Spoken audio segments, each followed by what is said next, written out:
সাবেক প্রধানমন্ত্রী শেখ হাসিনা সহ 13 জনের বিরুদ্ধে মামলা হয়েছে। শুধু এখানেই আসলে এই বিচার ক্ষান্ত থাকুক সেটিও নিশ্চয়ই আমরা চাই না। বিদ্রোহের পরে নিশ্চয়ই সব বাহিনীগুলোতেও একটি শিক্ষার ব্যাপার আছে, সেই জায়গাটিতে আপনি কি বলতে চান? না, ইতিহাস থেকে তো আমাদের সবসময় শিক্ষা নিতেই হবে, এটা তো নর্মাল। তো এখন বিডিআরের যে ঘটনাটা ওই সময় সংগঠিত হয়েছিল, কিন্তু কি কারণে এটা সংগঠিত হয়েছিল এটা কিন্তু এখনো বের হয় নাই। আপনি যদি একটু দেখেন, আমরা তদন্ত করছি, আসলে তদন্তগুলো কি হয়েছিল। জাতীয় পর্যায়ে একটা তদন্ত হয়েছিল সাবেক সচিব আনিসুজ্জামানের নেতৃত্বে, ডিবির বা ওই সময় আবুল কাহার আকান্দের নেতৃত্বে একটা তারা করেছিল, আর একটা সেনাবাহিনী থেকে করা হয়েছিল।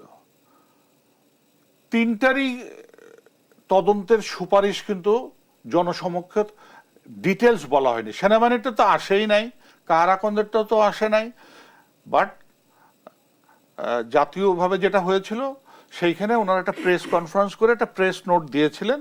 সেখানে তারা বলেছিলেন যে আমরা ডিটেলসটা জানতে পারি নাই, তবে একদম শেষ পয়েন্টটা ছিল এরকম যে এটাকে আরো গভীরভাবে তদন্ত করে এর পিছনের কুশলীক যারা ছিল এটা খুঁজে বের করার জন্য একটা তদন্ত করা উচিত বলে ওনারা সুপারিশ করেছিলেন।